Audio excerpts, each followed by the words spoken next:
Kapag tayo po ay namumuhay sa pananalig kay Kristo, tayo po ay nabubuhay para sa Diyos.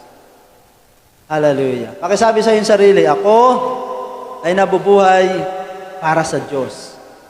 Amen? Yan po ang unang-una na mangyayari sa atin.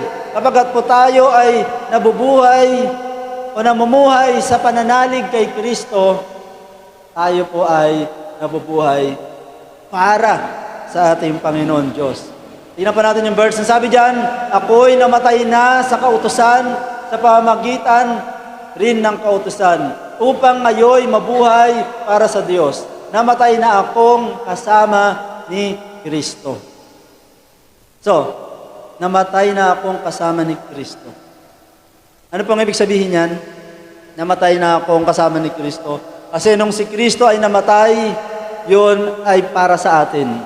Nang si Kristo ay ipinako, yun ay para sa atin. Tayo ang nakapako doon sa pamamagitan ng Jesus. Binayaran natin ang ating kasalanan sa pamamagitan ng Jesus. Kaya napako na po tayo sa krus. Amen? Kapag ikaw ay sumampalataya kay Kristo, tinanggap mo si Jesus, napako ka na.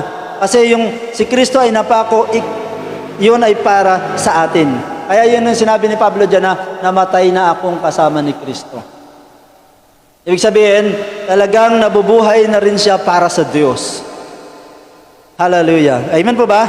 Namatay na akong kasama ni Kristo. Ang ibig sabihin, nabubuhay na siya para sa Diyos. Yun po ang ibig sabihin dyan. Yan ang tunay na nananalig o namumuhay sa pananalig kay Kristo. Nabubuhay para sa Diyos. Ako'y namatay na sa kautusan. Ano pong ibig sabihin dyan?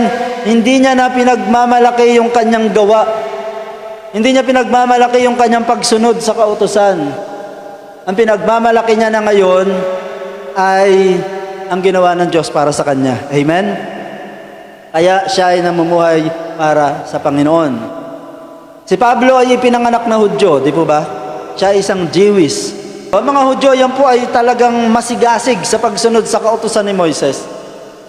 Subalit, hindi yon ang kanyang pinagmamalaki. Sapagkat alam ni Pablo, nang makilala niya sa Jesus, alam niya na ang pagsunod sa kautusan ni Moises ay hindi nagdudulot ng katuwiran sa paningin ng Diyos. Ang pagsunod sa kautusan ni Moises ay hindi nagdadala ng kabanalan sa atin. Tayo po ay naging matuwid, banal sa paningin ng Diyos dahil sa ating Panginoong Hesus. Amen? Hallelujah. Kaya, dahil sa pananalig kay Jesus, tayo po ay